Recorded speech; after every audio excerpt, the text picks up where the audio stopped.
저는 노래를 참 좋아하는 편입니다. 보통 목사들은 찬양을 좀 좋아해야 되는데요. 이렇게 별로 경건하지 못해가지고 소위 말하는 요즘 이렇게 뭐 인디 밴드 음악이라든지 여러 음악을 듣게 되죠. 노래를 듣다 보면 사연이 다 남아 있습니다.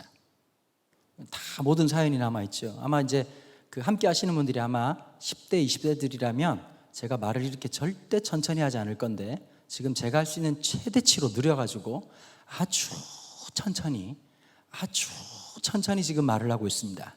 원래는 제가 여기보다 한 1.5배속 정도는 빠른 편인데 채베코라고 하는 분 다 아시죠? 채베코라는 아저씨가 가요계에 데뷔했을 때 불렀던 노래가 가을엔 떠나지 마세요라는 노래가 있었습니다.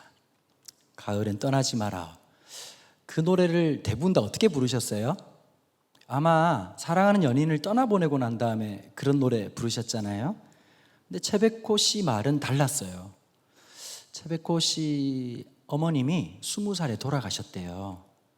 돌아가셨는데 병치레를 하시다가 돌아가셨답니다. 그래서 가을에 돌아가셨는데 그 아들의 마음에 3호곡처럼 가을보다는 하얀 겨울에 떠나요 라고 불렀다는 거예요. 여러분, 찬양이 때로는 노래가 내 삶을 지나가지 않으면 되게 많이 오해를 합니다. 특별히 오늘 금방 읽었던 본문 같은 경우에도 이 시편 말씀을 참 오해하기가 좋은데요. 보통 150개의 노래 중에서 꽤 많은 부분을 다윗의 노래라고 얘기를 합니다. 그러면 다윗의 노래라고 할 때 히브리어 원어로 르 데빗 이렇게 표현하는데요. 이 르라고 하는 말이 보통 세 종류로 해석이 되는데 세 종류 하면 너무 복잡하니까 한 두 가지 정도로 해석이 가능합니다. from으로 해석될 때가 있어요. 이건 무슨 말이냐면 여러분, 다윗의 직업이 여러 가지가 있었잖아요. 목자도 있었고 지금 보니까 잘 모르시는 것 같은데 그 다음에 이제 군인도 있었고요. 왕이기도 했지만 또 하나 절대 빼먹으면 안 되는 것 중에 한 가지가 뭐냐면 하나님 나라 인디 밴드의 원조였습니다. 이번에 이제 Sing Again이라고 하는, 물론 여러분들이 늘 말씀과 기도를 하시느라 TV를 절대 안 보시겠지만 이 Sing Again이라는 프로그램에서 이승윤이라는 분이 1등을 차지해가지고 1억이라는 상금을 받았습니다. 근데 이건 일반적인 얘기고 한참 동안 기독교계를 떠들썩하게 만들었던 건 그의 아버님 때문이었습니다. 이재철 목사님이라고 주님의 교회 담임 목사님 일을 하기도 하셨고 100주년 기념교회 이 목회를 하셨던 목사님이신데 그의 아버지가 바로 이 이재철 목사님이라는 것 때문에 꽤나 많은 사람들에게 회자가 되곤 했었습니다. 야, 아버지가 참 아들을 멋있게 키웠다, 참 믿음으로 잘 키웠나 보다. 이게 아무 생각 없는 일반 성도들의 고백입니다. 여러분 한번 생각해 보십시오. 오늘 기도해 주신 장로님부터 여기 계신 분들 중에 아들이 하나 있는데, 여러분, 아들이 있다는 말은 마음이 아프다는 뜻입니다. 여러분, 아들은 그냥 이렇게 자식이라고 생각하면 상처입니다. 그냥 이렇게 개 한 마리 키운다 생각하는 게 서로 심적으로 아주 유익할 때가 많습니다. 여러분, 저도 한 명이 있습니다. 여러분, 이번 팬데믹이에요. 집집마다 냉장고 문을 뗐다는 집도 있습니다. 하도 여기 문을 열고 대가리를 내밀어 가지고 얼마나 그냥 들적날적 했던지. 그럼 냉장고가 지가 냉장고라는 사실을 잃어버릴 정도로 애들이, 그러면 할머니 할아버지들은 뭐라고 말씀하시죠? 한참 클 때라서 그런다는 겁니다. 여러분, 클 때라서 먹는 게 아니라 심심해서 먹는 겁니다. 어쨌든 아들이 하나 있는데 오전보다는 훨씬 좋으신 것 같습니다. 오전에 오신 분들은 우울증 환자들이 많이 오셔가지고요. 무슨 말, 제가 솔직히 오전에 오신 분들은 타종교인들인 줄 알았어요. 이렇게 보니까.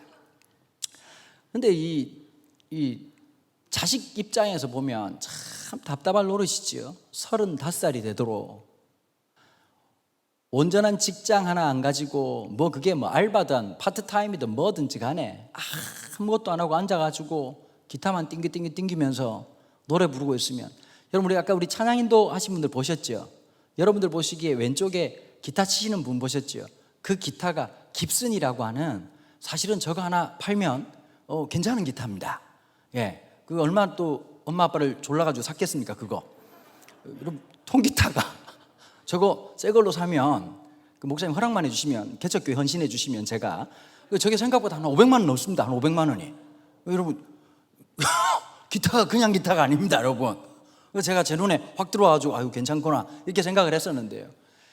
35살이 되도록 집에서 노래나 띵가 부르고 있는 아들을 바라보는 이재철 목사님 마음이 어떻겠습니까? 제가 그러니 그 목사님이 은퇴할 때까지 한결같이 주님만 바라봤겠지요. 여러분, 신앙생활은 내 혼자 의지로 절대 주님 앞에 못 나갑니다. 환경이 많이 도와줘야 됩니다.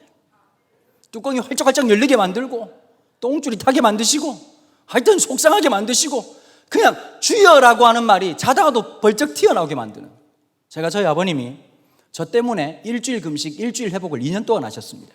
저는 저희 아버지를 경건하게 만드는 훌륭한 아들이었습니다. 성적표만 보여주면 저희 아버지는 아무 말도 하지 않으시고 주여라고 말씀하셨습니다. 전 중학교 때 제가 주님인 줄 알았습니다. 하도 아버지가 주여라고 불러가지고. 그런데요, 이승윤 씨가 노래를 들어보면 진짜 음악성도 있고 노래도 잘하는데 문제가 뭐냐? 시장성이 없어요. 우리나라는 일단 유명한 가수가 아니면 시골 장터에서 노래 부르기도 하고 아니면 이상한 축제에, 뭐 대한민국에 축제가 진짜 많더라고. 별의별 축제가 다 있는데 거기에 메인 가수가 아니라 서브 가수로 나와서 노래 부르려고 하면 뭐 어떤 장르를 불러야 좀 인기가 있겠습니까? 트롯입니다. 앉으나 사나 트롯. 전 국민이 어깨를 들썩이는 트롯을 불러야 되는데 이승현 씨 노래는 혹시 들어보셨습니까? 예술성은 있지만 뭐 한마디로 말하면 너무 성자 붙이면 좀 있어 보이니까 돈이 안 되는 겁니다. 자기도 철이 들었는지 35살 12월 달에 올해까지만 노래 부르고 이제 그만둬야 되겠다. 그러고 마지막 출연했던 TV가 Sing Again이라는 프로그램이었다는 겁니다. 이재철 목사님에게 또 아들이 한 명 더 있습니다. 유명한 유튜버입니다. 여러분, 유튜버를 우리 어른들 말대로 하면 실업자 이렇게 하시면 쉽게 알아들을 수 있는 말입니다. 그러니까 이재철 목사님은 주님 앞에 가시는 그날까지 말씀과 기도가 아니면 소망이 없는 아들을 바라보면 입맛이 뚝 떨어지시고 얼마나 힘들었겠습니까? 여러분, 다 사연을 가지고 있다는 걸 기억하셔야 되는 거예요. 여러분, 예수를 믿었다는 말은 그냥 맨정신에 가만히 있다가 예수님이 믿어지네, 예수를 믿으니까 잘 되네, 우리 애가 막 공부를 하네, 어머 우리가 전교 1등을 했네, 아니 서울대학을 들어가네, 그런 일은 죽었다 깨나도 그런 일이 없습니다. 예배당에 앉았다는 건 무슨 말이냐면 인생에 무슨 큰일이 있었다는 것이지요. 그냥 예수님이 우리 속에 오지 않습니다. 물론 오전에 제가 다 했던 말이지만 기억력이 없는 우리로서는 들을 때마다 새롭고 늘 새로워서 인간의 고통과 역경 속에 주님이 임재하신다는 얘기를 제가 그렇게 목청을 높여가면서 했지만 마치 처음 들어본 것처럼 보시는 여러분들의 모습을 볼 때마다 목사로서 너무 감사하고 했던 말을 또 해도 되겠구나 이런 생각이 들기도 합니다. 그런데 이 다윗이라고 하는 사람이요, 노래 부르는 사람이었습니다. 지금이야 노래 부르면 돈도 되고 지금이야 노래 부르면 잘만 키우면야 기업하는 것보다 훨씬 낫지요. 대한민국 대통령 이름은 몰라도 미국 나가가지고 전 세계 어딜 가도 BTS는 안단 말이에요. 여러분 어디 가서 여러분 이 BTS 욕하면 여러분 보이지 않는 데서 테러 당할 수도 있습니다. 그런 상황이니까 그렇지만 이 당시 다윗이 살았을 당시에는 노래를 부른다는 것은 이 시대 상황하고 전혀 맞지 않는 겁니다. 이 당시 나라는 물론 왕은 있었으나 부족 국가의 형태를 벗어난 지 채 얼마 되지 않은 상태였습니다. 말이 좋아 부족 국가지요? 무슨 말이냐면 일상이 전쟁이었다는 뜻입니다. 일상이 전쟁이라고 하는 것은 어디서 칼이 날라들어올지 어디서 활이 날라들어올지 아무도 모르는 상황이었다는 뜻입니다. 그러면 어떤 남자가 제일 인기 있는 남자였을까요? 몽타주 자체가 살아있는 놈입니다. 저놈이랑 싸웠다가는 병풍 뒤에서 향냄새 좀 맡았구나 싶은 놈들이야말로 진짜 무시무시하고 알아주고 쳐주는 남자였겠지요. 근데 아까 말씀드린 것처럼 of David, 다윗이 직접 노래를 짓는 사람이었다면, 여러분 노래라고 하는 게 굉장히 감성적이잖아요. 뭐 이 방송 보시는 분들이 잘 모르시겠지만 가수 중에 적재라고 하는 적자가 아니라 적재라고 하는 가수가 있습니다. 이 적재가 불렀던 별 보러 가자라고 하는 곡이 있는데요, 제가 결혼한 지 20년 돼가지고 물론 아내랑 20살 차이 나지만 참 뭐 20살 차이가 나는 제가 잠시 맛이 갔네요. 20살 차이 나면 이건 굉장히 큰일 나는 문제입니다. 7살 차이가 나는데 연애할 땐 쭉 하라고 내 온 마음 다해 온 뜻 다해 온 정성 다해 연애를 했는데 결혼하니까 하나님이 모든 마음을 가져가셨습니다.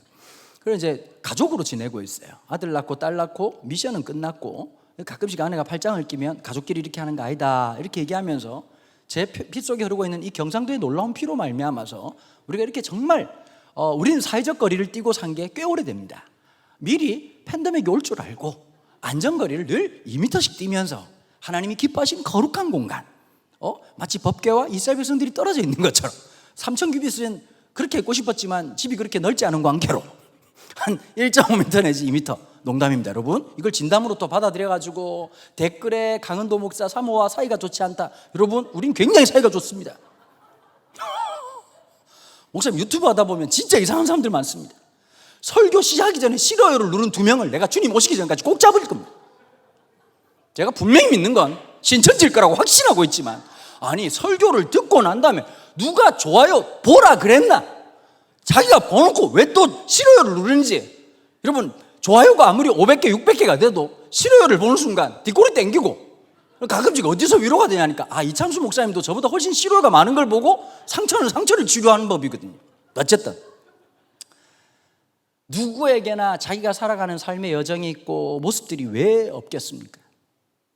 다 각자 감당해야 되는 게 있는데 이 부족국가 시대 때는 이 엄청난 힘을 가지고 있어야 되는데요, 제가 아까 말씀드린 것처럼 아내하고 이렇게 있는데 어느 날 갑자기 저도 모르게 이 적재가 불렀던 별 보러 가자라는 노래를 듣다가 20년 전에 연애했던 감정이 훅 하고 그 노래를 통해서 오는 거예요. 나랑 별 보러 가지 않을래, 이 노래를 하는데 우와, 그랬다가 아내 손잡았다가 어디서 수작을 부리냐고 이러면서 혼났던 기억이 납니다. 여러분 노래라고 하는 것은 굉장히 감성적이죠. 그래서 보통 여러분 가수들은 무대에서 아름답지만 그 사람하고 결혼해서 하는 건 쉽지 않은 일이라고 얘기하지 않습니까? 근데 다윗이 아마 제가 볼 때 아버지 이세 입장에서도 상태가 좋은 아들은 아니었던 것 같습니다. 왜냐하면 양치고 돌아와가지고 막 눈물이 글썽글썽, 넌 또 오늘 또 왜 그러냐, 양의 눈물을 보았어요? 이러고 아마 울었던 것 같습니다. 그러니까 여러분 이게 전쟁이 되겠냐고. 이놈을 안 찌르면 내가 찔러 죽는데 그러면 인정사정 볼 것 없이 찔러야 되는데 자도 엄마가 있겠지? 이러면 무슨 전쟁을 하겠습니까? 화를 쏘다가도 어이구 맞으면 아플 텐데. 감정적인 사람, 여러분 항상 기억하십시오. 여러분들 자녀들 중에서 야 얘는 안 되겠다 싶은 그 아이를 통해서 하나님 역사하시는 겁니다. 참 교회에서도 보면 더럽게 말 안 듣는 애들이 목사 됩니다.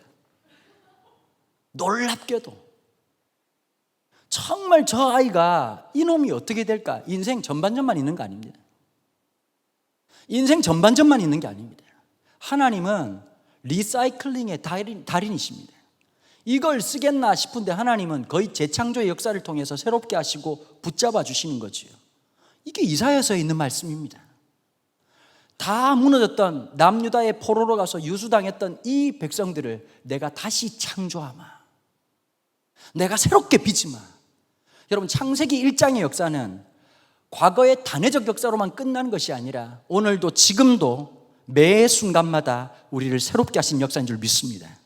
이 팬데믹 가운데서도 하나님의 새롭게 하신 흑암을 뚫고 공허를 뚫고 혼돈을 뚫고 우리 속에 역사하셔서 오늘 주신 목사님께서 말씀하신 것처럼 우리가 있는 곳이 교회되게 하고 성전되게 하고 말씀의 통치를 받고 단 한 번도 살아본 적이 없는 인생이지만 오늘 우리의 삶 속에서 역사하신 하나님의 놀라운 일을 발견하고 깨닫게 되기를 주님의 이름으로 축복합니다. 오전 설교가요 어디까지 끝나냐면 드디어 이제 그 칼날을 피해가지고 겨우 아히멜렉의 그 제사장에게 받았던 음식을 먹고 칼을 들고 드디어 13년이나 길게 진행되는, 본인은 몰랐겠지만 그 도망 신세의 첫 번째 단계가 52편이었다면 57편은 두 가지의 배경을 가지고 있습니다. 사무엘상 24장과 25장, 26장이라고 하는 이 두 장 사이에 기록되어 있는 내용을 담고 있는 것이 바로 57편의 내용이 되겠습니다. 여러분 24장에, 사무엘상 24장에 보면 어떤 내용들이 나오냐면 엔겐디라고 하는 유대 광야 동쪽 끝에 있는 지점에서 다윗이 숨어 있을 때였습니다. 여러분 그거 아십니까 여러분? 우리가 그렇게 간절하게 기도하면 겁나 안 들어주시는데 대충 기도하는 건 겁나 빨리 들어주십니다.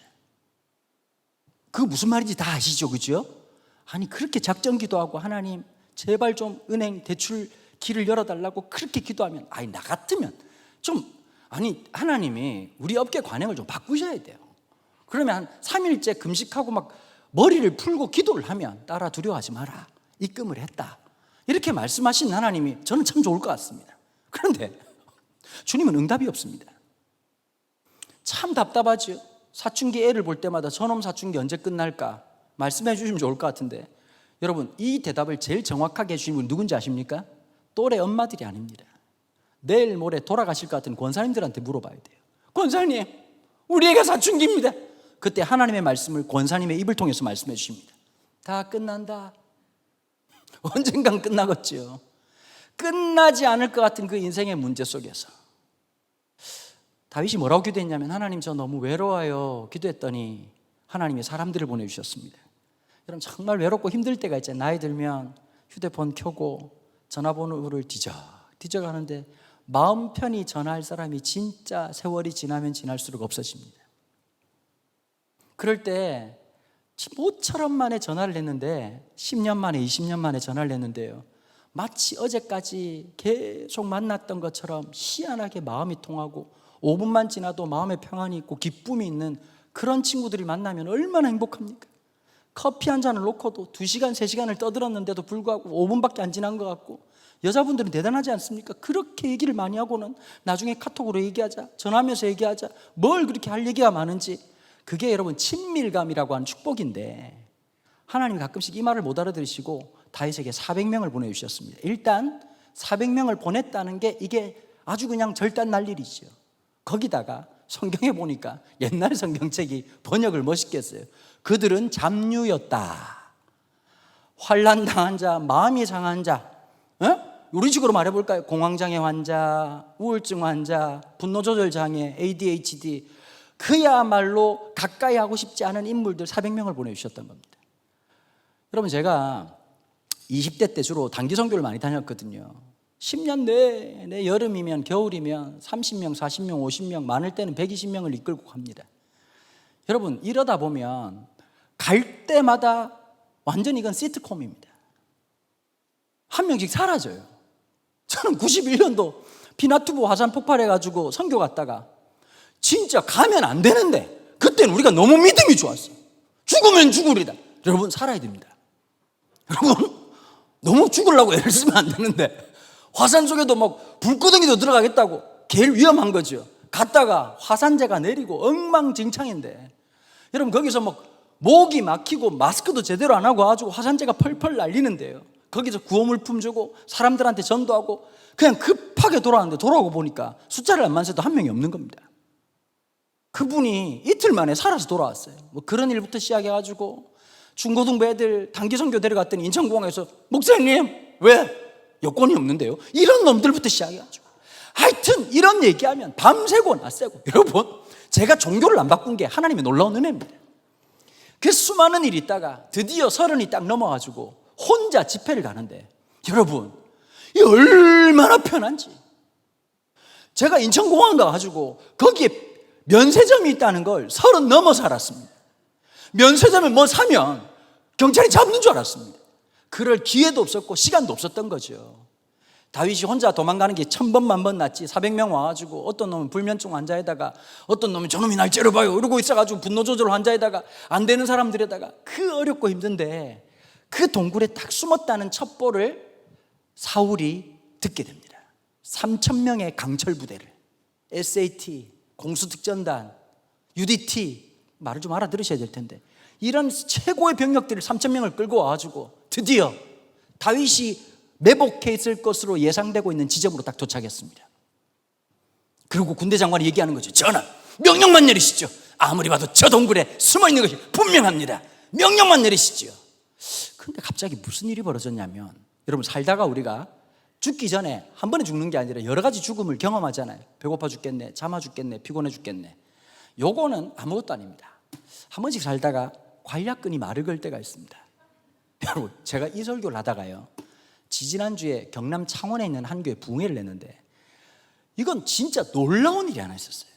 부흥회를 시작하는 그날 바로 그 앞주 수요일날 담임 목사님이 설교하다가 갑자기 급동이 내려와가지고, 내 선배인데 살다가 설교를 하는데 점점 사람이 힘이 없어지고 갑자기 막 십자가가 보였다가 안 보였다가, 그래서 너무 힘드셔가지고 이 목사님이 죄송한데 찬송 좀 부르고 있으면 안 되겠냐고, 그러고 찬송을 시키고 화장실에 가셨다는 거예요. 나는 이 사실을 모르고 똥 마려운 사울 설교를 했는데 내가 생각한 것보다 너무 많이 웃어가지고 내가 이렇게 재밌는 놈인가? 이 교회는 과연 이렇게 잘 웃는 교회인가? 그게 아니라 그 전주에 담임 목사님이 설교하다 급동이 마르신 놀라운 사건이 벌어졌기 때문이었습니다. 여러분, 사람이 살다가 관략근이 말을 걸 때가 있어요. 갑자기 얘가 더는 어려울 것 같아요. 여러분, 한 번씩 경험해 보셨죠? 대화 안 된다. 일어나 걸어라. 놓으면 안 된다. 그러고 미친 듯이 상가 1층 화장실을 갔으나 문이 닫혀있는 그 좌절감 앞에서 엘리 엘리 라마 사박다니, 나의 하나님 저를 이렇게 보내시는군요. 2층 화장실에 결국 자리 잡고 앉았으나 안타깝게도 모든 것이 다 했으나 휴지가 없는 그 비참한 상태. 갑자기 사울이 급동이 마려워가지고 하필이면 동굴에 들어가는데 옆에서 자꾸 얘기하는 거, 전하 명령을 내리시죠. 가만히 있어봐, 전하 시급하옵니다, 가만히 있으라고, 이러고 왔다가 들어갔는데 이 동시 상황에 다윗과 400명의 사람들이 숨죽이고 기다리고 있는데 누가 나타났다고요? 사울이 나타나니까 사람들은 말하지 않지만 절망을 한 겁니다. 야, 이제 끝났구나. 3,000명 들어와서 오합지졸 같은 우리 단칼에 끝나고 그냥 인생은 다 끝나는구나 라고 생각했는데 사울이 갑자기 옷을 벗기 시작합니다. 그 벗는데 너무 벗어요. 성경에는 안 나오지만 여러분, 가스가 얼마나 찼겠습니까? 아마 그냥 사운드가 났겠죠. 부두둑 북둑, 얼마나 났겠습니까? 그리고 그걸 400명이 바라보고 있으니까 눈만 400개입니다. CCTV 앞에서 그분은 일을 보신 거죠. 여러분, 사람이 아무리 열받아도 마음이 제일 평안할 때가 관략근이 열릴 때입니다.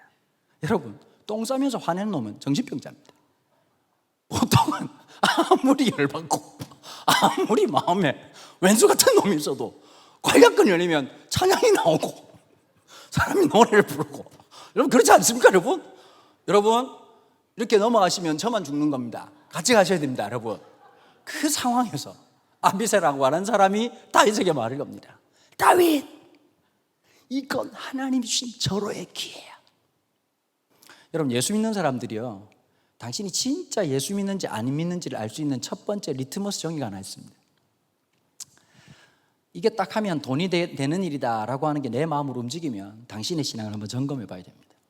아무리 좋은 일이라도, 아무리 돈이 되는 일이라도, 나에게 이익이 되는 일이라도 하나님이 주신 거 맞나 라고 하는 센스가 있어야 됩니다. 제가 우리 청년들한테 보통 그런 얘기 하거든요. 딴 건 몰라도 결혼 놓고는 금식하고 기도해라. 여러분, 금식하고 기도하면 좋은 남편을 만나고 좋은 아내를 만나는 건 아닙니다. 만나도 싸웁니다. 저도 3일 금식하고 아내도 3일 금식하고 결혼을 했습니다. 여러분, 보통 결혼을 하면 영화를 3개를 찍는다 그러지요. 첫 번째 영화가 결혼은 미친 짓이다 라는 영화를 찍고, 두 번째는 적과의 동침이라는 영화를 찍고, 세 번째는 악마를 보았다 라고 하는 위대한 영화를 찍는다 그러지요. 물론 농담입니다. 저는 인생을 아름다워를 제작 중에 있습니다. 각자가 다 어려움이 있는데 왜 기도가 중요하냐? 여러분, 기도 안 하면 밥을 안 주시나요? 하나님이 이상한 나라 이렇게 막 속 좁은 분처럼 그래가지고, 야 성령, 쟤 지금 기도 안 하고 밥 먹는다, 밥 가져와. 쟤 주일날 예배 빠졌다, 갈비뼈 부러뜨려, 이렇게 말하지 않는단 말이에요. 기도 안 해도 밥 주셔요. 기도 안 해도 결혼할 때 되면 결혼할 수도 있어요. 그런데 다른 게 하나 있습니다. 여러분, 기도가 우리의 생각을 거룩하게 합니다. 하나님이 주신 배우자, 하나님이 인도하신 직장, 하나님이 이끄신 하나님의 인생, 여러분 그때 뭐가 생길까요? 야고보 신학에서 제일 중요한 믿음이란 무엇이냐? 인내하는 것. 여러분, 신앙생활에서 인내가 없는 것, 어쩌면 여러분 신앙은 감동으로 시작되고 하나님이 놀라운 은혜로 시작되지만 그 완성은 영적인 지구력으로 만들어지는 겁니다. 이 영성 집회를 왜 할까요? 우리의 힘으로 안 되니 하나님의 성령으로 영적 지구력을 다시 훈련하고 연습하는 겁니다. 다윗이 숨을 죽이고 있는데 갑자기 아비새가, 그럼 다윗 입장에서는 사울이 미울까요? 안 미울까요? 가끔씩 그런 얘기 하거든. 애들 보고 보통 보면 원수를 사랑하라고 하는데 그게 쉬운 일이 아니에요. 옛날에 저희들도 어릴 때 보면 목사님들이 원수를 사랑하고 위에 축복해서 기도해야 된다 이런 얘기 많이 하셨잖아요. 그게 잘 안 되더라고요. 여러분 되세요? 내 돈 떼먹은 놈 되시냐고. 안 되죠. 이거에 대해서 가장 성경신학적으로 잘 해석하신 목사님 중에 한 분이 누구냐니까 박영선 목사님이란 분이 계십니다. 독설로 유명한 목사님이시고 은퇴하셨죠. 원로 목사님이신데 그분이 뭐라고 말했냐니까 옛날에 제가 그 설교 듣다가 빵 터져가지고요. 여러분 원수를 사랑하는 첫 번째 단계 그놈 꼬라지를 보지 않는다. 이게 1단계라는 거예요. 일단 피해 다녀라. 쉽지 않습니다. 나를 미워했던 사람을 사랑하는 거 쉽지 않습니다. 여러분 우리는 늘 마음속에 분노를 안고 살면 어떤 일이 있을까요? 의식과 무의식 속에서 그 사람을 온전히 미워하게 됩니다. 아비새가 옆에 와서 뭐라고 말했다고요? 이런 기회는 하나님이 주신 기회라고 한 해석은 정말 그럴듯하게 들렸을 겁니다. 아니 3,000명의 병력이 있는데 그것도 혼자 똑 떨어져가지고 그것도 그 수많은 동굴들 중에 다윗과 그의 일행 400명이 숨어있는 이 동굴로 찾아오셔서 아까 목사님 말씀하신 것처럼 택배 오듯이 음식 배달 오듯이 고객님 죽여주세요 하고 지금 똥을 싸고 있는 사울 앞에서 여러분 이거 쉬워요. 이거 보니까 뒤로 꾸시면 이게 그냥 아주 그냥 이 돼지 통돼지 바비큐처럼 그냥 한 바퀴 돌릴 수 있는 판인데 나 같으면 그치? 아비제 너도 그렇게 생각하지? 야 우린 영적으로 통한다 얘 죽여라 이렇게 말할 만한데 무의식에서 나왔던 한마디 여호와의 기름 부으신 자를 손대는 것은 하나님 기뻐하신 일이 아니다. 여러분 우린 분노를 살아갑니다. 대부분 다는 어떤 마음을 갖냐면 목사님들이 상담할 때 답정너 정답 다 정해놓고 이런 분들이 계세요. 보면 목사님도 저와 함께 제 남편을 씹고 뜯고 맛보아 주세요 이런 분들이 계십니다. 남편 이상하지 않아요 목사님? 이 말은 그렇다고 말해라 이거거든요. 지금 우리 애가 지금 이상합니다. 근데 너무 희한한 게 자기가 낳고 자기가 돌보는 놈을 꼭 나한테까지 욕을 듣고 싶은 그 열정과 마음을 나는 이해를 못하겠어요. 그 오히려 제가 청소년 사역을 할 때 아이고 어머니 잘 몰라서 그렇지 걔가 나름대로 믿음 있는 놈 목사님 내가 키워요. 참 우리의 시선과 시각이 비뚤어질 때가 있습니다. 우리는 듣고 싶은 말이 딱 한마디 내가 옳았다. 여러분 하나님은 의로우시다 하나님을 신뢰합니다라고 하는 말의 또 다른 측면의 한 단어가 뭔지 아십니까? 하나님 난 틀렸습니다. 우리가 말씀 앞에 서야 되는 이유는 내가 늘 틀린 존재라는 것을 깨닫고 고백하기 때문입니다. 여러분 왜 우리가 죄인일까요? 참 웃기죠. 간도 큰 놈입니다. 지금 대한민국에서 최고의 기독교 윤리학 교수님 앞에서 이런 말도 안 되는 얘기를 하고 있는 자 자신이 거의 셀프로 자살골을 넣는 것 같지만 무식하면 용감하다고 해보겠습니다. 우리가 죄인이라고 하는 건 무슨 행동을 했기 때문이 아닙니다. 물론 그것도 죄겠지만 근본적으로 제가 말씀드리는 우리가 죄인이라는 이유는 딱 하나입니다. 죄는 학습이 필요 없다. 여러분 욕을 할 때 학원 가서 영어 단어 외우듯이 외우셨습니까? 입에 착착 앵깁니다. 너무 신기하지 않습니까? 남을 칭찬하면 5분 지나면 갑자기 인생이 고루해지고 힘들어지는데 한 사람 씹고 뜯고 맛보고 즐기면 해 질 때부터 시작해서 해가 뜰 때까지 얘기해도 지치지 않습니다. 거짓말하고 속이고 술술 부리는 것 우리는 근본적으로 죄악 가운데서 태어났습니다. 여러분 우리는 예수 그리스도를 영접하는 순간 이미 우리가 하나님의 자녀가 되었지만 아직이라고 하는 하나님의 그 완료 시점까지의 긴장성을 살아가는 신앙입니다. 그래서 우리는 항상 주의 말씀 앞에서 자기의 영적인 매무새를 다시 확인하고 새롭게 될 필요가 있는 것이죠. 다윗이 만약에 자기의 성질이나 자기의 상처가 주인이 있다면 뭐라고 말했을까요? 그래 죽여라 라고 얘기했을 겁니다. 저 나쁜 놈을 죽이는 건 하나님 기뻐하신 거다. 내가 죽이라고 했나?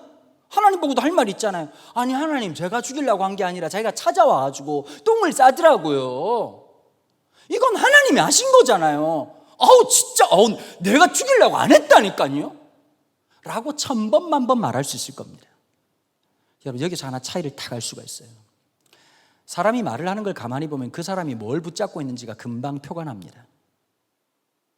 다윗의 의식과 무의식을 건드렸던 아비새의 이 한마디에 다윗의 무의식이 이렇게 답변합니다. 여호와의 기름 부으신 자.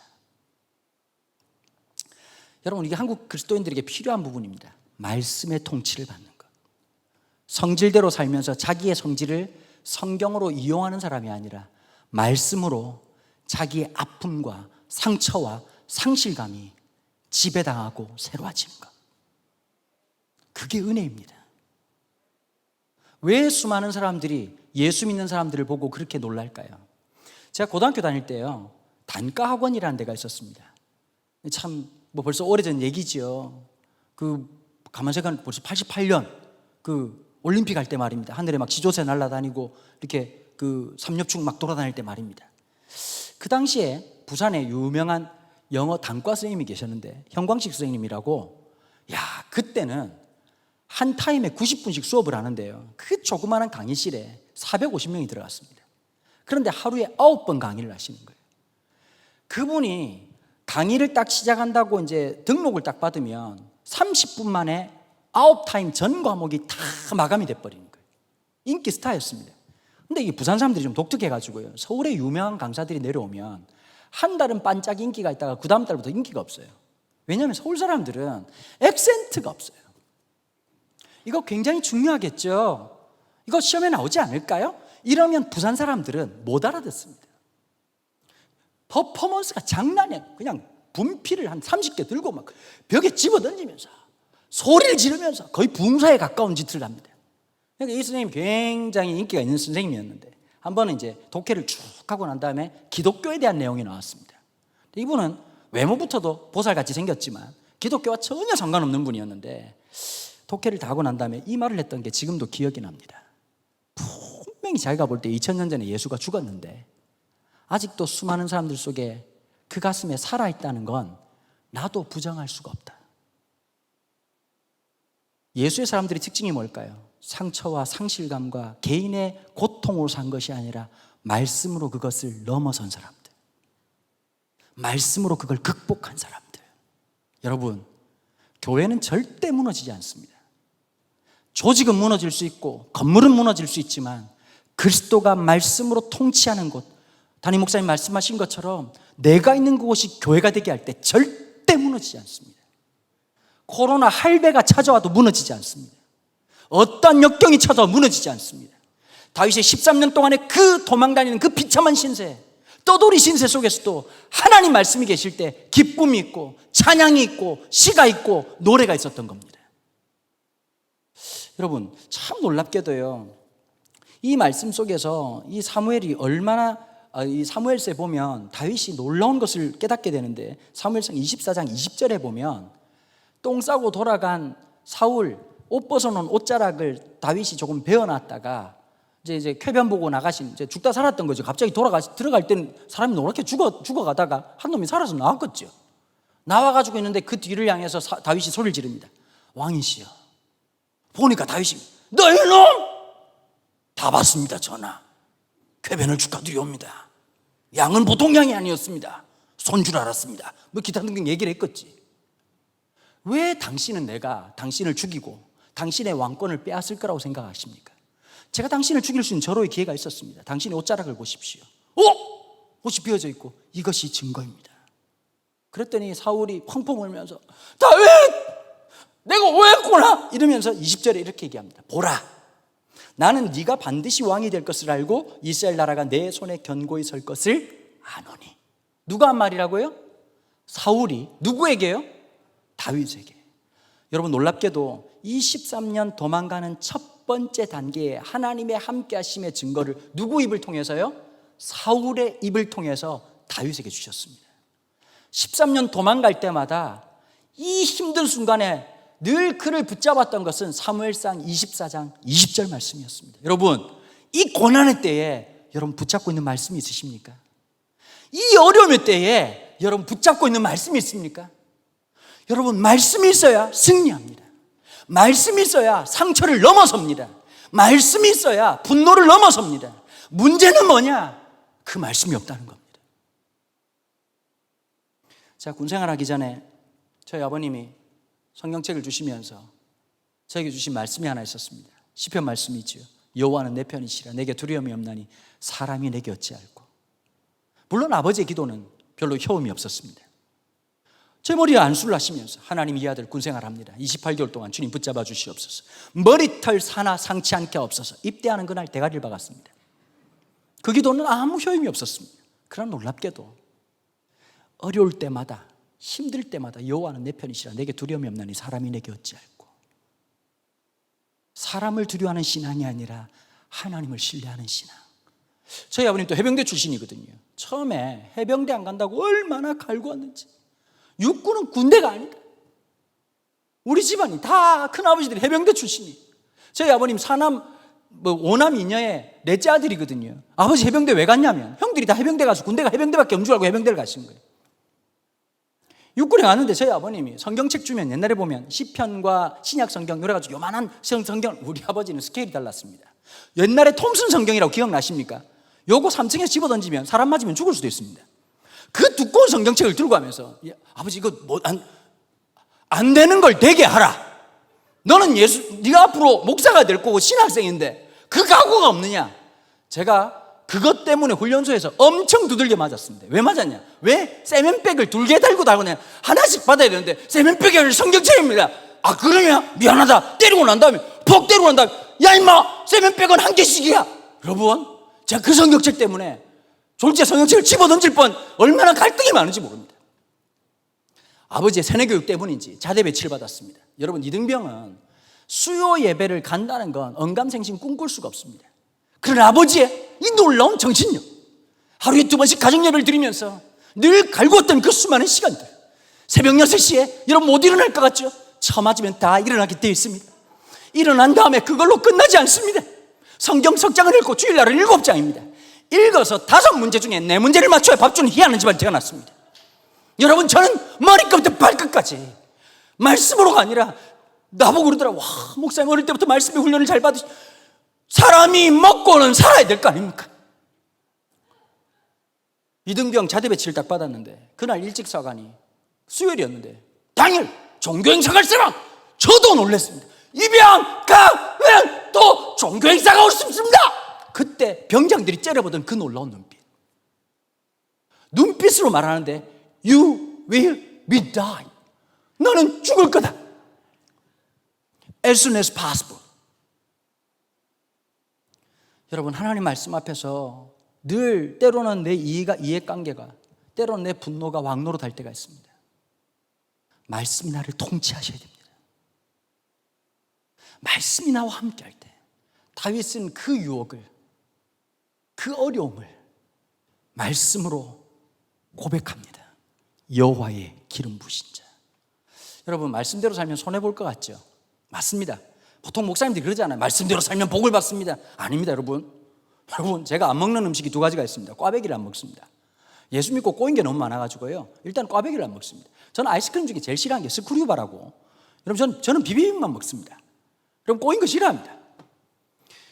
그 어려움과 그 갈등과 그 수많은 고난 속에서 우리의 신앙의 고백을 들으신다. 26장에 이 24장과 26장 사이가 그렇게 짧아 보이잖아요. 한 장 사이가 13년입니다. 13년. 남 얘기라고 지금 13년이라고 멀뚱멀뚱 들으시는데 여러분 그게 쉬운 일이 아니잖아요. 13년 물론 이 마지막 끝 부분이었는데 이번에는 이 10이라고 하는 광야에 사울이 또 자기를 잡으려고 3,000명의 병력을 끌고 왔다는 얘기를 듣고는 이번에는 다윗이 어떻게 했냐니까 너무 화가 나가지고 아비새를 끌고 둘이서 사울의 진영으로 올라가는 얘기입니다. 여러분 이것 자체가 무모하죠. 이 3,000명은 철저하게 훈련받은 사람들이고 아비새하고 둘이서 가겠다는 것은 죽겠다는 거하고 똑같은 얘기입니다. 똑같은 얘기입니다. 저희 아버님 이름이 강승상 목사고요. 저희 큰아버지 이름이 강승삼 목사입니다. 그래서 가끔씩 어떤 일이 있냐면 우편물이 바뀌어서 올 때가 있습니다. 원래 돌림자가 거룩할 성자인데 할아버지가 왜 2분한테만 이길 승자를 줬느냐. 일제강점기 때 2분이 태어나셨어요. 일본 사람들한테 확 고난을 많이 당해가지고 돌림자를 확 바꿔가지고 우리 아버지 이름은 너는 일본한테 이기고 하나님께 상 받는 자가 되라 그래서 승상이고, 우리 큰아버지는 이기려고 하면 한 판만 이기지 말고 3판 이겨라 그래서 강승삼입니다. 근데 저희 큰아버지가 고등학교 선생님 잘하고 있는데, 여러분 오전에도 말씀드렸잖아요. 은혜를 받는다는 거 굉장히 위험한 일입니다. 고등학교 때 드디어 저희 큰아버지가 참 중학교 고등학교를요 야간을 다녔었습니다. 공부를 못해서 야간이 아니라 공부를 진짜 잘하셨는데 아무도 도와주는 사람이 없어가지고 부산 사람이 강원도 태백까지 가가지고 전도사님 따라가가지고 그 자취방에서 같이 공부하면서 시멘트 공장에서 일하면서 중학교 고등학교를 졸업하셨습니다. 대학을 가고 싶은데 갈 수가 없으니까요 이 하사관으로 복무를 하는데, 그러고 있다가 결국 나중에 대학교를 졸업하시고 고등학교 선생님이 되셨습니다. 영어 선생님이. 드디어 생애 처음으로 입금이 따박따박 되는 진짜 아름답고 적과 꿀이 흐르는 땅으로 인도하셨는데, 그때 쓸데없이 자꾸 이렇게 교회만 가면 눈물이 나고, 여러분 이게 슬픈 징조 아닙니까? 여러분 갑자기 막 가면 찬송이 자꾸 부르고 싶고, 여러분 나 그런 분들 볼 때마다 좀 안타까워요. 지난번에 제가 어떤 집회를 갔는데 어떤 부부가 기도를 해달래요. 선교사로 간다고. 그러면 그 나라 이름도 잘 모르는 데를 가더라고. 그 물어봤는데 어디로 가냐 그랬더니 어떤 나라를 가는데 선교사로 간다는 거예요. 그런데 남편이 치과의사예요. 30대 치과의사. 그럼 목사가 뭐라고 말해야 될까요?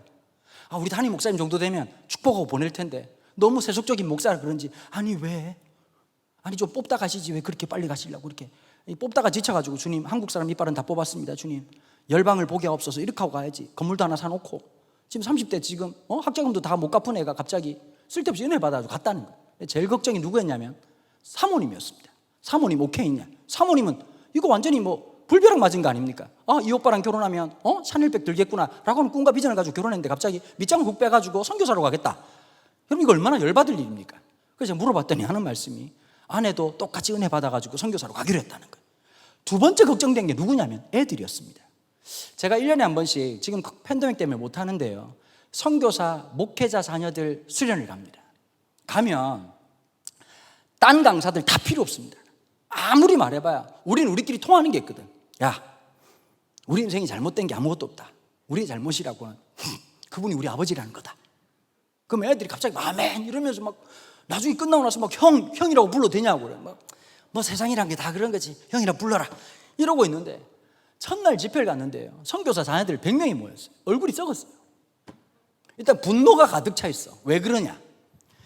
얘네들은 나와가지고 자기네들 하고 싶은 일을 한 번도 해본 적이 없어. 목사님들이, 선교사님들이 다 후원받은 교회 가가지고 감사합니다 인사드려야 되죠. 예배 드리기 싫은데 앉아가지고 또 선교사 아들인가 꼭 또 그 나라 또 옷을 입어야 돼. 또 입기도 싫은 그 옷 입고 나와가지고 안녕하세요 또 이상한 그 나라 울려서 불급급 이상한 말 하고 막 노래 불러라 그러니까, 여러분 이게 초딩 때까지 재밌는데 중학생만 되면 이게 얼마나 열받을 일입니까? 그러니까 나중에 갈등이 많아지고 아버지하고 이 갈등도 많고 너무너무 힘든데, 에버랜드 이런 데 보내줘야지 선교사 수련회라고 5박 6일짜리를 보내는 거예요. 그러니까 입이 대빨 나와가지고 막 이만 욕만 안 하고 있지, 눈으로 욕하는 그 상황에서 꼭 첫날 집회를 나를 잡아요. 여러분 첫날 집회 강사는 이거 마루타입니다. 마루타. 피 빨리다 끝나요. 헌혈사역이에요. 헌혈사역. 잘해봐야 빛이 없고 영광도 없어. 마지막 날 집회를 내야 주님 앞에 나오십시오. 앞에서 상 다리 차려놓고 숟가락 올리면 되는 거지만, 참 저쪽에 보니까 부러운 분들이 좀 몇 분 계시네요. 보니까 사실 최병락 목사님 나하고 동갑인데, 여러분 만나보면 깜짝 놀랄 겁니다. 이게 인생을 너무 이렇게 정면으로 맞아가지고 좀 그런 거지, 실제로 맞아보면 여러분 관리를 잘하지. 인생은 관리입니다. 여러분 주는 건 막 그냥 계속 먹지 말고 운동도 좀 하시고. 여기까지 하겠습니다. 어쨌든 그런 상황인데 애들이 이제 첫날은 설교가 안 되니까 내려가가지고, 이게 완전히 이게 유비쿼터스의 끝판왕이에요. 한 명씩 이제 인터뷰를, 넌 어디서 왔니? 우간다요. 얼굴이 우간다요. 넌 어디서 왔니? 방글라데시요. 어떻게 하다 갔니? 엄마가 비행기 타라 그래서 탔습니다. 내려보니까 너무 힘든 거예요 애들이. 그 내가 애들이 걱정돼가지고 그 선교사님한테 애들은 압니까 그랬더니 애들이 너무 어려가지고 비행기 탄다는 사실만으로 지금 흥분해 있고, 아프리카에 간다 그랬더니 하는 말이 그럼 기린도 같이 타는 거야? 이렇게 하고 있다. 여러분 참 예수 믿고 난 다음에 손해봐야 되고, 예수 믿고 난 다음에 어렵고 힘들잖아요. 저희 큰아버지가 예수님 믿고요 선교사가 되기로 결정을 한 거예요. 큰엄마하고 같이 결정하고 고등학교를 선생님 내려놓고 신대원 가고 1979년도에 우리나라 최초의 아프리카 선교사로 나이지리아로 출발을 하셨습니다. 근데 저희 본가가 해운대 옆에 송정이라는 곳이거든요. 송정에서 저희 할아버지하고 이렇게 파송 예배는 이미 끝났지만 가족 파송 예배를 드렸습니다. 다 끝나고 할아버지가 장로님이신데 지금도 그 말이 아련하게 떠오릅니다. 성삼아, 나는 선교사가 뭐하는지 잘 모른다. 나는 초등학교 근처에도 못 가봤다. 1902년생이시니까 무슨 학교를 나오셨겠어요? 내가 하는 거 하나밖에 없다. 삼아, 살아서 돌아오지 마라. 그 사람들 위해서 죽어라. 온 가족들이 다 울었어요. 근데 참 놀라운 게요, 저희 아버지도 개척교회 목사잖아요. 아들을 개척시킬 때 아버지 마음이 어땠을까요? 아버지는 진짜 그렇게 생각하셨대요. 내 아들은 큰 교회 담임 갈 거야. 사실 개척하기 전에 2번 좋은 오퍼가 있었습니다. 강남에 여러분, 제가 말을 안 하면 청담동이 어울리는 남자입니다. 청담동에서 에스프레소를 딱 마시면서 오늘 좀 더운 것 같아, 이게 딱 어울리는 놈입니다. 그런데 2번이나 청빙이 있었는데요. 이게 원래 이제 목사님들은 창세기란 잘 타야 되거든요. 이게 성경신학적이지 않습니까, 여러분? 말을 못 알아들으시는데 여기까지만 하고. 그런데 사람이라는 게 아무리 좋은 옷을 줘도 사이즈에 안 맞으면 못 입는 법 아닙니까? 여러분, 저는 후임 목회가 잘 안 어울리는 사람이거든요. 그래서 저희 아버지가 딱 개척한다고 얘기했을 때 제가 진짜 큰 위로를 아버지한테 받았습니다. 보통 위로라고 하면 이럴 줄 알고 아버지가 통장을 준비했다가 아니고 딱 한마디 하시더라고요. 나는 네가 개척할 줄 알았다. 잘 될 거다. 저희 아버지가 지금 80이 다 돼 가시거든요. 새벽마다 하루에 3시간씩 기도하십니다. 여러분, 부모의 기도가 얼마나 중요한지 아십니까? 전 예전에 그거 안 믿었거든요. 부모의 기도, 할아버지 할머니의 기도. 아니요, 하나님 반드시 응답하십니다. 절망할 시간 있으면 기도하십시오. 걱정할 시간 있으면 기도하십시오. 다윗이 탐대히 아비새와 함께 올라갑니다. 무모한 짓이죠. 여러분, 신앙은 거룩한 무모함입니다. 수지 타산이 맞아서 사는 게 신앙이 아닙니다. 안 믿는 사람 입장에서는 미친 짓이고, 안 믿는 사람 입장에서 보면 저거는 정신 나간 짓입니다. 다윗은 탐대히 나갑니다. 그때마다 하나님의 사람들이 구했던 게 뭐죠? 주의 말씀이었습니다. 말씀이면 홍해도 가르는 거고, 말씀이면 광야도 지나가는 거고, 말씀이면 요단강도 지나가는 겁니다. 우리가 능력이 없어서, 힘이 없어서가 아니라 그 말씀이 없기 때문입니다. 그 말씀을 부여잡고 담대히 올라갔는데요, 여러분, 보통 성경에 보면 기적이 되게 많잖아요. 오병이어도 나오고 죽은 사람도 살았고 홍해가 갈라지고. 그런데 왜 사무엘상 26장의 기적을 모르느냐? 제가 볼 때는 성경의 구조 때문입니다. 대부분 다가 연초되면 송구영신 예배 많이 나오시잖아요. 송구영신 예배가 왜냐하면 일타쌍피거든요. 이게 1시간 만에 2년치 예배를 동시에 드리는 거고, 지나간 1년을 짧은 기도를 통해서 퉁치고 지나가는 역사가 있어서 그런지 몰라도 송구영신 예배는 그렇게 많이 나와요. 다 마지막 기도할 때 뭐라고 합니까? 주여, 올해는 말씀으로 승리하게 하시고 말씀을 붙잡게 하시옵소서. 그럼 나갈 때 보면 이제 성경 읽기표 쭉 나눠주고, 이제 자, 올해는 말씀을 읽으리라. 창세기 1장부터 50장 잘 읽습니다.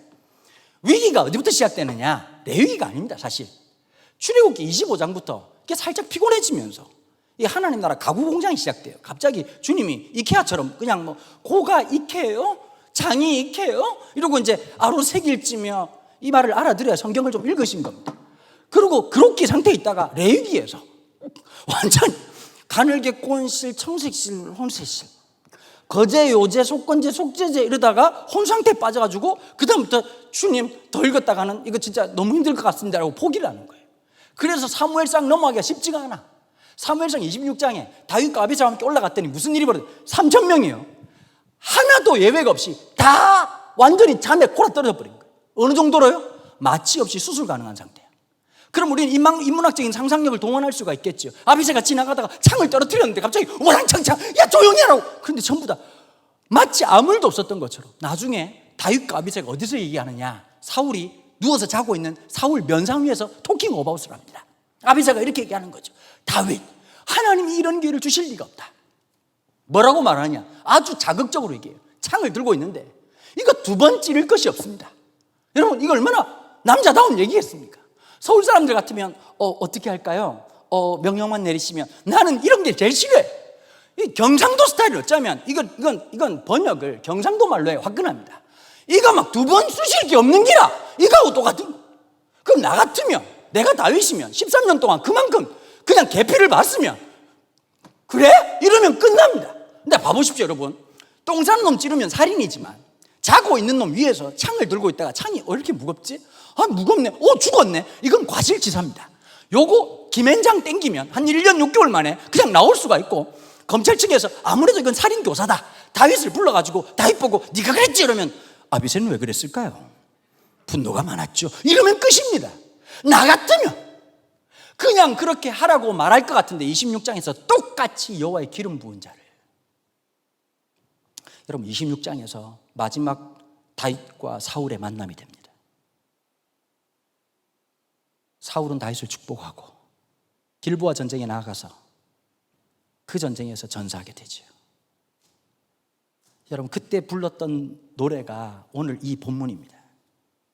지금 남은 시간이 2분인데 본론으로 들어와서 하나님이여 내게 은혜를 베푸소서, 내게 은혜를 베푸소서. 여러분, 지금 제일 필요한 게 뭘까요? 하나님의 은혜입니다. 여러분, 경제도 중요하지만 경제가 아니라 하나님의 은혜를 선택한 여러분 되기를 축복합니다. 다윗이 얼마나 시급했으면 한 번도 아니라 2번씩이나 내게 은혜를 베푸소서, 내게 은혜를 베푸소서. 팬데믹에 좌절과 상실감을 살아가는 우리에게 다윗은, 만약에 음악 장르로 말하면 락으로 큰 소리를 지르듯이 내게 은혜를 베푸소서, 내게 은혜를 베푸소서. 내 영혼이 죽게 피하되 주의 날개 그늘 아래에서 이 재앙들이 지나기까지 피하리이다. 여러분, 우리 세상 바람 다 맞으면 죽습니다. 세상 고초 다 당하면 죽습니다. 주님의 날개 그늘, 그 품을 경험해야 됩니다. 주의 말씀을 경험하고 하나님의 은혜를 경험하고 주님의 낯을 만나는 하나님의 그 놀라운 피난처를 경험해야 살아갑니다. 여러분, 몇 주만 대면 예배 안 드려도 우리 영혼이 너덜너덜해지지 않습니까? 몇 주만 함께 모여서 찬양을 못해도 너덜너덜한 게 우리의 신앙 아닙니까? 하나님이 우리의 믿음의 민낯을 보여주셨습니다. 정직하게 하나님의 은혜를 구하십시다. 정직하게, 주님, 제가 주님의 날개 그늘이 필요한 사람입니다. 내 힘으로 살 것 같고 내 능력으로 살 것 같지만 그게 아니라 주의 은혜가 필요한 존재입니다. 오늘 이 다윗이라고 하는 인물이 역사적인 인물로만 끝나는 것이 아니라 오늘 우리의 삶이 그 다윗의 자리에 서게 되는 놀라운 은혜가 있기를 주님의 이름으로 축복합니다. 시간 다 같이 한번 기도하실까요? 하나님, 우리에게 이와 같은 은혜를 허락하여 주시옵소서.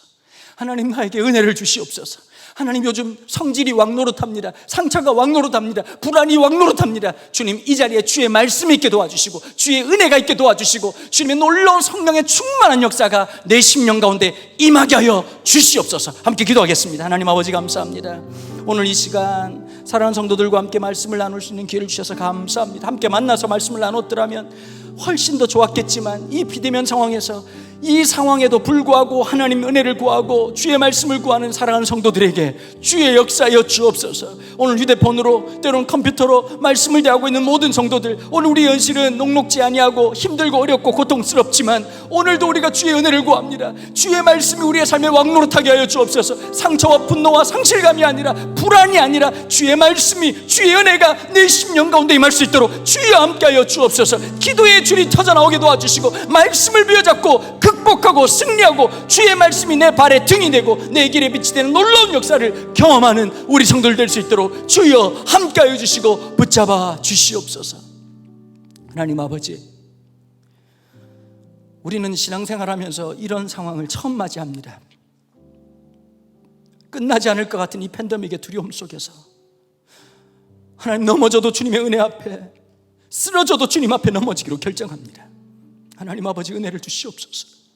오늘을 살아갈 수 있는 은혜를 주시옵소서. 오늘을 버틸 수 있는 말씀을 허락하여 주옵소서. 내 상처가, 내 분노가, 내 감정이, 내 불안이 왕노릇하지 아니하고 주의 말씀이 내 심령에서 흘러 넘칠 수 있도록 주여 역사하여 주시옵소서. 오늘 주님 앞에 귀한 예물을 구별하여 올려드립니다. 돈이면 모든 것 다 될 것 같은 이 자본주의 한복판에서 돈이 아니라 주의 은혜의 힘을 고백하는 이 성도들의 귀한 고백을 주여 연락하여 주시옵소서. 주 예수 그리스도의 은혜와 하나님 아버지의 원하시는 사랑과 성령의 교통하심이 우리 영혼의 피난처 되신 주님 앞에 담대히 나아가기로 결정하는 주의 백성들 머리 위에 지금부터 영원토록 함께 계시기를 간절히 축원하옵나이다. 아멘.